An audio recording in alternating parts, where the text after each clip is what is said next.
In today's video, I'm going to teach you how to change your Shopify theme logo and make it look good. Start by going to shopify.com and signing into your store's admin. From the dashboard, look to the left-hand menu and choose Online Store. This opens the Themes area for your current storefront.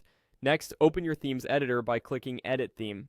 This launches the visual editor where you'll make the change and see it previewed instantly. Inside the editor, find the list of sections and open Header.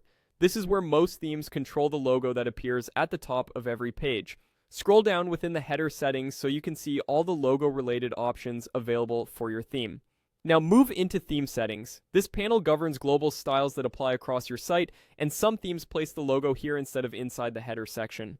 Scroll down until you reach the logo area. When you see the logo field, click Select.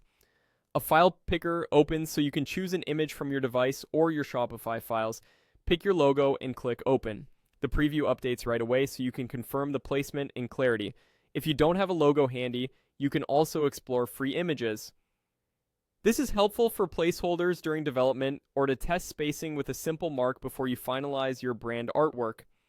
To make your logo look good, aim for a clean, high-resolution file. A transparent PNG or an SVG usually gives the best results. Keep the canvas tight around the mark so there's no unwanted empty space, and size it so the mark is legible without overwhelming the header. Many themes include a logo width control inside the header settings, which can help you fine-tune the size if the default looks too big or too small. Pay attention to contrast as well. If your header background is dark, a light or white version of your logo will read better. If the background is light, use a darker mark. Crisp edges and sufficient padding around the logo keep the header tidy and professional. Once you've selected the image, look at a couple of pages in the preview to confirm the logo aligns nicely with your navigation and cart icon and that it scales cleanly. That's all there is to replacing your Shopify theme logo and making sure it looks polished.